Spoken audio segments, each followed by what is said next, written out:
Pireezidaantiin Tigraay Debretsion Gabramikaa'el Tigraay dhimma murtii uummataa fi daangaa Tigraay waraana duraan turetti deebisuun waan mariif dhiyeessitu miti jaani.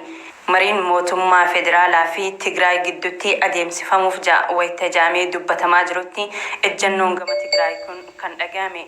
Dhimma daangaa Tigraay bakkatti deebisuu fi murtii uummata Tigraay mariifuu hin dhiyeessitu.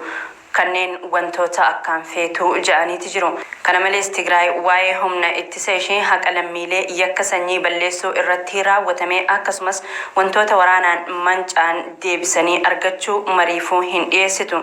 Gamanumaan fudhatamuu kan qaban akka ta'e pireezidaantii Tigraay ibsaniiti jiru. Biyyoonni Afrikaa bahaa loltoota isaanii gara Rippaabilikaa Dimokiraatawaa Koongootti akka ergan gaafatamani. Pireezidaantiin Keeniyaa fi dura ta'an hawaasa Afrikaa bahaa Uhuru Keeniyaata Rippaabilika Dimokiraatawaa Koongootti nagaa buusuuf humnoonni naannichaa akka bobbaafaman waamicha dhiheessanii jiru. Uhuru Keeniyaata ibsa isaanii kanaan gareewwan Koongoo keessatti wal waraanaa jiran hundi haal duree tokko malee wal dhibdee fi waraana adeemsisaa jiran akka dhaabaniif gaafatanii jiru.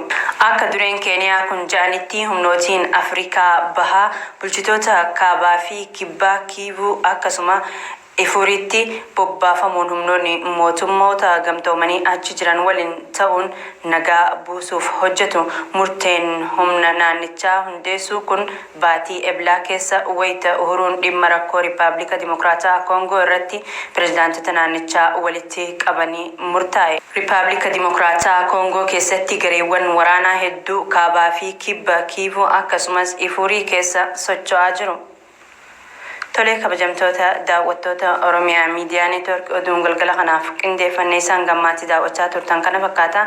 Gama kiyyaan nagaatti isiniin jechaa qophiilee Oromiyaa Miidiyaa Neetwork tanneen hafanii waliin turtii gaarii.